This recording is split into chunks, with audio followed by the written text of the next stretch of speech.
Have you ever wondered why you remain trapped in a relationship that hurts you? You know you're unhappy, that this relationship drains your energy, that the other person will never change, and yet you stay. You've tried to leave. You've promised that this time would be different, but something always pulls you back. Why? What makes even the suffering not enough to make you leave? The answer is not in the other person. It's not because they manipulated you so well that you lost the ability to make decisions. It's not because you love them so much that you can't leave. It's not because things were good once and might be good again. The truth is that the problem lies in what this relationship has awakened in you, in what it has reinforced, in what it has activated. Toxic relationships aren't just about fights, lies, and manipulation. They're about unconscious patterns, about old wounds that never healed, about the fear of being alone, about the need for validation, about the vicious cycle of confusion and hope. You're not trapped by the person. You're trapped by what this relationship makes you feel. And that's exactly why ending it is not enough. You might even manage to distance yourself physically, but something inside you keeps coming back, reminding you of the good moments, justifying the bad ones, wondering if you should try one more time. Because the problem has never been just the relationship. The problem is the psychological bond that was created, a bond so powerful that it alters your perception, making you accept things you once swore you would never tolerate. But enough is enough. This video isn't meant to make you feel guilty. It's not to say that you're weak or lack willpower. On the contrary, this video is to help you understand what is really happening, to give you clarity. Because when you understand, you regain control. And it is only with control that you can truly leave. So pay attention. If any part of you feels trapped, unable to leave even though you know you should, this video is for you. In the end, you will understand exactly why this cycle repeats itself, and more importantly, you will know how to break it. Let's get started. Why do some people seem to repeatedly fall into toxic relationships, while others manage to walk away without looking back? The answer lies in how we learn to love. Love is not something that simply happens. It is shaped, built, conditioned. And to understand why you feel so attached to someone who hurts you, we need to talk about something essential. Attachment. From the moment we are born, we seek connection. In our early years of life, our brains are programmed to associate safety and well-being with how we receive affection. If we grow up in an environment where love and care are always available in a healthy way, we learn that relationships are safe and trustworthy. But if affection comes mixed with coldness, rejection, inconsistency, or even abuse, our minds learn something else. That love is unstable, unpredictable, something we have to fight to deserve. And there lies the problem. If you grew up in an environment where love and pain went hand in hand, your mind internalized this dynamic. This means that when you meet someone who treats you well all the time, it may seem boring, artificial, even false. But when you encounter someone who gives you affection in controlled doses, who one day makes you feel loved and the next ignores you, your brain recognizes this pattern. It associates this cycle of uncertainty with what it learned to call love. This is the danger of the emotional trap. You are not just in love with the person, you are attached to what they represent for you. They awaken something old within you, a familiar feeling, an unconscious desire to prove that this time you will be enough, that this time love will win, that this time rejection will turn into acceptance. And this leads us to one of the biggest reasons why it is so difficult to leave a toxic relationship: the fear of loss. When your attachment has been built on uncertainty, the idea of losing that person becomes unbearable. Not because you can't live without them, but because you feel you need to resolve this story, that you need to prove you can make it work, that you need in some way to convince this person to give you what you have always wanted. But here's the truth. You don't need to prove anything to anyone. This relationship is not a test of your ability to be loved. The problem is not with you, and the solution is not with the other person either. The first step to getting out of this trap is to see what is happening. And this brings us to the next point. If emotional attachment creates this trap, what exactly keeps you stuck in it? There is a psychological mechanism that acts like an addiction and makes the suffering within this relationship seem in some way rewarding. This mechanism is called intermittent reinforcement, and understanding how it works may be the key to breaking this cycle. If this content is making sense to you, click the subscribe button and subscribe to the channel. Thank you for your support. Have you ever noticed that no matter how painful this relationship is, there are moments when everything seems perfect? Those rare instances when the other person is exactly who you want them to be, when it feels like everything is finally going to change. You cling to those moments, reliving every detail, convincing yourself that this is the true essence of the relationship and that the rest are just obstacles that can be overcome. But this is not love. This is addiction. And what keeps this addiction alive is a powerful psychological phenomenon called intermittent reinforcement. The concept comes from B.F. Skinner's studies on behavior and conditioning.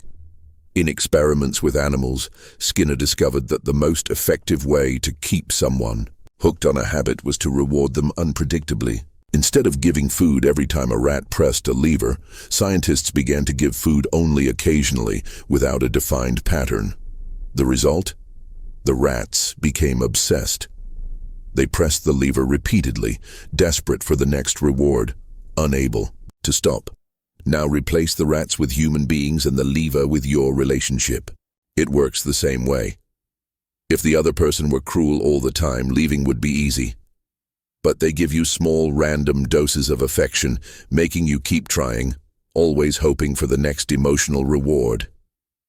And the most perverse thing about this mechanism is that it trains you to accept less and less. In the beginning, you might have demanded respect, reciprocity, commitment. But after so many ups and downs, your standard changes. You start to accept crumbs. Because deep down, you just want to relive those good moments. You convince yourself that if you try hard enough, if you are patient, if you change something about yourself, the other person will finally return to who they were at the beginning. But that is the trap. This relationship was never about love. It was about control. The toxic person consciously or unconsciously understood that keeping you trapped doesn't require constant affection, but rather the right dosage of warmth and coldness, enough to keep you trying. And that's why leaving hurts so much, because it's not just the end of the relationship. It's the end of hope, the end of the possibility that everything will change one day. And accepting that is painful but necessary. Because as long as you keep playing this game, your identity will dissolve. You will lose sight of what you deserve. You will start to doubt yourself. You will be slowly conditioned to accept less, to expect less, to be less. And the worst part is that often the other person still makes you believe that the fault is yours, that you are exaggerating, that none of this is really happening. And if you have ever found yourself questioning your own sanity, feeling that maybe it's all in your head, then you need to understand the next concept: gaslighting, projection, and emotional manipulation, the psychological weapons that destroy your perception of reality. If you've ever found yourself asking, am I exaggerating? Am I the problem? Maybe I'm going crazy. Then you've already felt the effects of psychological manipulation. And among all forms of manipulation, few are as devastating as gaslighting. Gaslighting is when someone distorts reality to the point of making you doubt your own feelings, memories, and even your sanity. It is an extremely effective control technique because it puts you in a constant state of doubt, making it harder to recognize the abuse and even harder to escape from it. Here's how it works. You notice something wrong in the relationship, perhaps a strange behavior, a contradiction, a lie, and confront the other person. But instead of taking responsibility, they flip the situation. They accuse you of exaggeration, paranoia, of creating problems where none exist. Phrases like, "You always misunderstand everything," "Wow, you're so sensitive," "That never happened," "You're imagining things," start to become common. Over time, you begin to doubt yourself. You replay conversations in your head, try to remember details, seek evidence to validate your feelings. But with each new confrontation, the distortion of reality intensifies. What once seemed obvious now feels uncertain, and the more you doubt your own perception, the more dependent you become on the other person to define what is real and what is not. Gaslighting is just one of the tools used in toxic relationships. Another powerful weapon is projection. Here, the person transfers their own flaws and behaviors onto you. If they lie, they accuse you of being dishonest. If they're unfaithful, they accuse you of cheating. If they're aggressive, they say you are the one provoking them. And the cruelest part is that the victim begins to believe these accusations, taking on guilt that isn't theirs and carrying an emotional burden they should never have to bear. The goal of these manipulations is not just to deflect responsibility, but to put you in a state of confusion and emotional exhaustion. Because when you are emotionally drained, it becomes easier to control you. When your self-esteem is shattered, you accept any crumbs of affection as a reward. When your perception of reality has been altered, you stop trusting yourself and start trusting the other person blindly. And this leads us to an even deeper question. Why do you continue to accept all of this? If it is already so clear that this relationship is destroying you, why is the fear of leaving still so great? The answer lies in one of the most powerful factors that keeps a person trapped in a toxic relationship: the fear of loneliness and the illusion that love can change someone. Have you ever found yourself thinking, "But what if I never find another person?" Or, "What if no one else loves me?" Have you ever caught yourself believing that if you just try a little harder, have a bit more patience, or change something about yourself, maybe this relationship will finally work? If so, then you have been a victim of one of the biggest factors that keep people trapped in toxic relationships: the fear of loneliness and the illusion of change. The fear of loneliness is not irrational. It has deep roots in our psyche. Since childhood, we are taught that being alone is a bad thing, something to be avoided at all costs. Society reinforces this all the time. Movies, songs, social media, everything tells us that being loved is our ultimate goal, as if being single is a failure, as if not having someone is proof that something is wrong with you.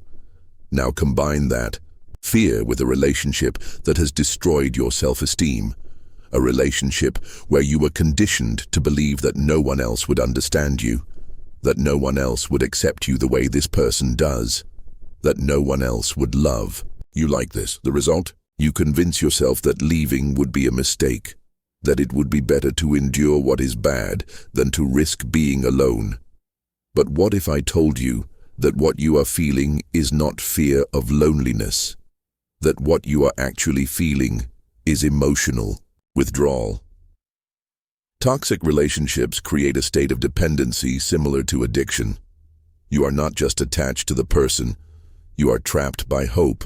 You remember the person they were at the beginning, those moments when everything seemed perfect, and you believe that if you just hold on a little longer, that version of them will return. You rationalize the bad moments, justifying them as temporary phases. You cling to empty promises, to sweet words spoken at the right moments, and ignore the reality of their actions. This is not love. This is the illusion of change. The problem is that real change does not happen because you want it to. It doesn't happen because you love enough. It doesn't happen because you have sacrificed yourself to the point of having nothing left.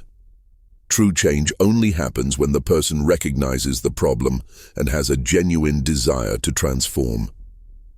And let's be honest, how many times has this person promised to change? How many times have you heard excuses? How many times have you believed that this time would be different? If nothing changes, it's because this relationship was never meant to change. And accepting that hurts. It hurts because it means giving up hope. It hurts because it means facing the emptiness left by something that consumes so much of your life. It hurts because it means admitting that you invested time, energy, and love in something that never had a future. But this pain is temporary. The pain of continuing that is eternal. But leaving a toxic relationship is not just about deciding to walk away. If it were that simple, you would have done it already. To truly leave, you need to break the emotional bond, reprogram your mind, and rebuild your identity. And that is exactly what we will talk about next. How to break the cycle and start the process of emotional detoxification. Have you ever noticed that even knowing that this relationship is destroying you, something inside you still hesitates? Even when the pain becomes unbearable, there's still that voice saying, "What if I'm making a mistake?" Or, "What if I never feel something like this again?" This happens because leaving a toxic relationship is not just a rational decision. It's not enough to understand that this relationship is harmful to you.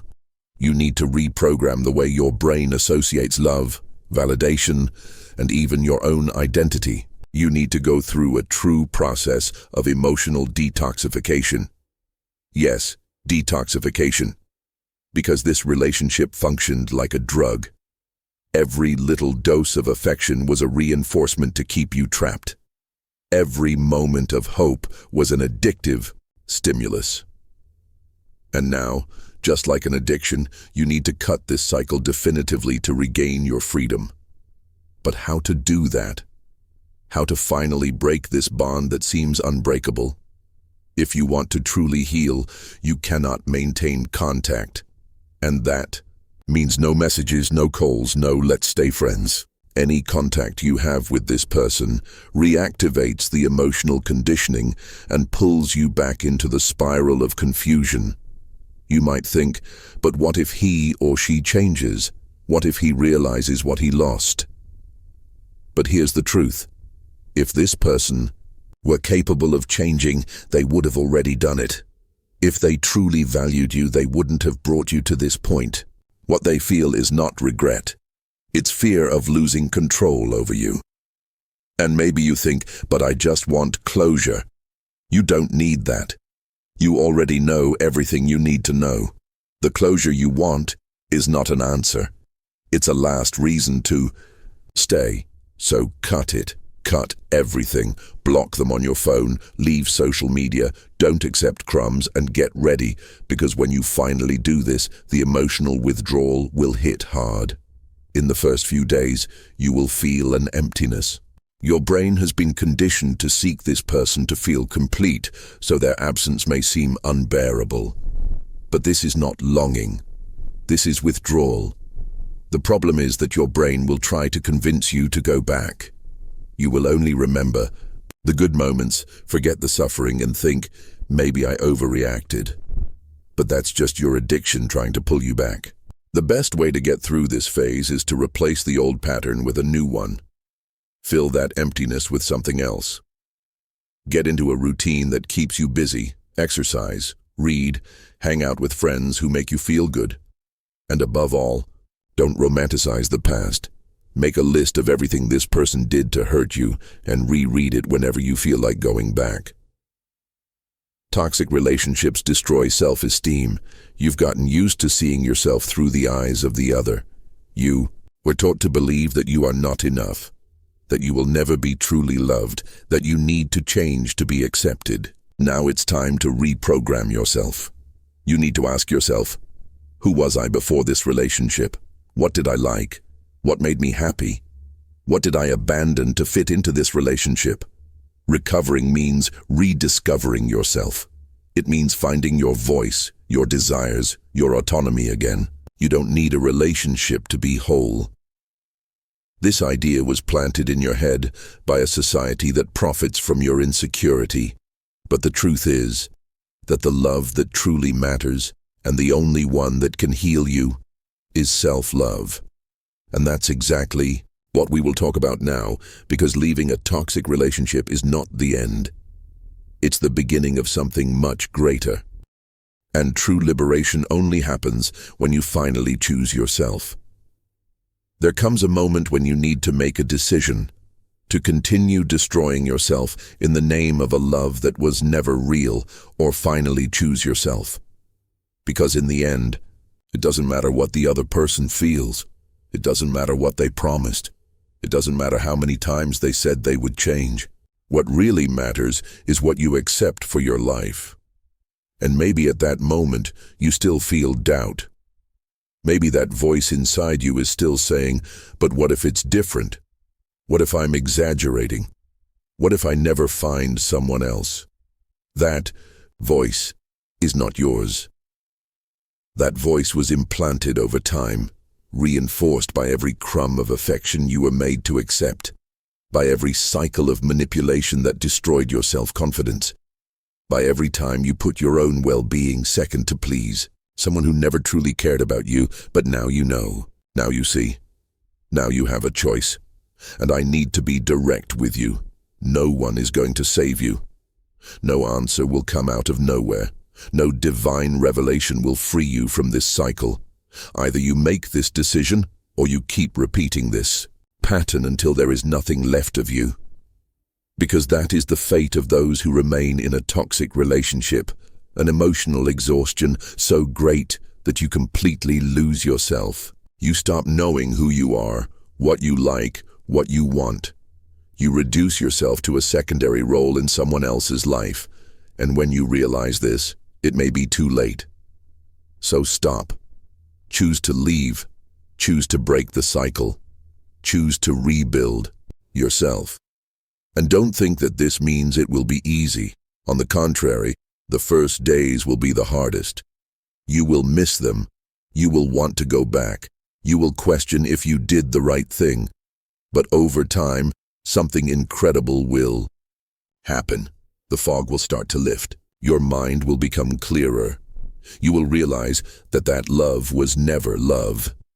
You will remember who you were before this relationship. And then one day, without warning, you will wake up and realize that you are finally free. But to get there, you need to take the first step. You need to make this choice now. And I want to know what affected you the most in this video. What part made you see something that perhaps wasn't so clear before? Leave it in the comments, because your experience can help others who are going through exactly what you went through. And more importantly, keep watching. The next video is essential for your process. If you made it this far, you need to see it. Trust me, you can't stop now.